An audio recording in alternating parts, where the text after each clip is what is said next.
Hello everyone, it's Leah here with Ode to Paper. I am here with the November 2020 sketch from Sheetload of Cards and Call Me Crafty Al here on YouTube. I am almost caught up. I will have one more video for 2020 and that will be the December video.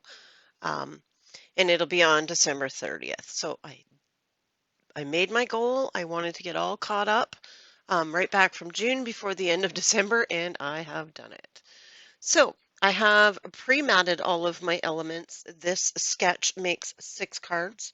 Um, in order to speed up the video so you're not sitting here for half an hour watching me mat all of these elements, I've done them ahead of time. I've also stamped out my sentiment into the 2-inch circles as well as cut out my elements for the insides of the cards, which you're going to see me do first this time. I'm working my way out from the inside. So I have 2 banners from each, um, 2 banners for each card plus a half circle in the matte color, which just helps to bring the inside and the outside of the card together. My paper is from an older Bo Bunny paper pad, 6x6, and it is called Madeline. And it's a gorgeous paper pad. I can't tell you what year it's from, though. They did not put it on there. If I had to guess, I'd say 2014 or 2015. And believe it or not, I actually ended up with 3 of these pads. So I do have, I think, 1.5 pads left to go through, but I'll get there. So my sentiment is from an older Hero Art stamp set. I don't know the name of it, but the sentiment says life is sweeter when shared with friends. And they all have the same sentiment. And yeah, this was a very quick card. Once you got those 3 panels adhered to the mat for the front of the card, the rest of it is super quick. So you're going to see me change the way I do these banners. I decide to put the green on top um, as an anchor point for the banners so they don't look like they're just stuck on top. They actually have something that they're coming from. And, no big deal. They both look fine both ways. I just thought it looked better. I do wish I had angled those banners, made them a little bit more whimsical instead of linear like they are, straight up and down, but that's okay. They still look good. They still add a nice element to the inside of the card. So this paper, yeah, Bo Bunny Madeline. I was a card maker for years and on design team, so I ended up with 3 pads of this paper. I do have several 6x6 paper pads that I'm trying to get through, and you're going to see me in my next series, which is a 6x6 paper pad series, actually go finish up 2 of those pads and get halfway through 2 other paper pads. So I'm actually moving quite along with that goal. The sketch for sheet loads for November is available on Call Me Crafty Al's YouTube channel, and I will provide the link for that down below.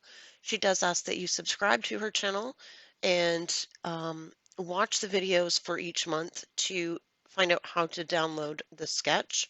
I really enjoy these sketches. I had made a plan back in the spring to follow through and do every month, and of course those of you that know me know I had to take a break through the summer to deal with some things, but now that I'm back, I wanted to catch up, and my goal was to get all 6 months caught up plus December's before the end of this year. So I will have achieved that goal by December 30th, which I'm very happy about. And my next series is a 6x6 paper pad series where I use 6x6 papers in a 12x12 scrapbook layout. Now, I am not a professional scrapbooker. I am fairly new at this, so basically what I'm doing in any of my scrapbook layouts process videos is taking you along for my on the learning curve. I'm taking you along for a ride as I learn how to do, different techniques and using different formats and things like that. Um, So I hope you will join me. If you enjoy my videos, please give me a thumbs up and maybe a nice comment, and that would be wonderful.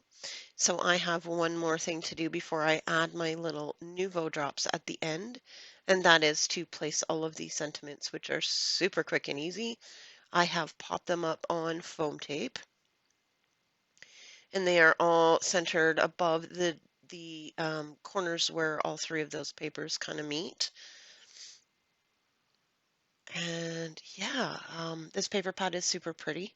It's got gorgeous colors, very vintage, shabby chic looking sort of thing. And I still enjoy it. I've had these papers for, several years, 5 years at the very least, and I still enjoy working with them. So I love the colors, and yeah, I love the style of it. Mind you, Bow Bunny, I love pretty much everything. So the Nuvo drops I'm using are the vintage drops in Dusty Rose. I know I've mentioned before, these vintage drops are a lot thicker, harder to push through the nozzle, so I have a little bit of a harder time with them. But I do get it done, and this color in particular matches these pattern papers beautifully. They are a matte finish, and I do lay them out to dry overnight. So usually at least 12 hours. For some reason, they don't dry well here, even though we're in a northern climate. We're a little bit humid, but not near as humid as, southern states or anything like that.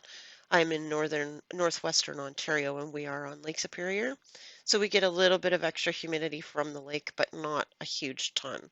So I'm not sure quite why they don't dry well here, but I do leave them out a very long time so that they don't flatten out too much when I stack the cards.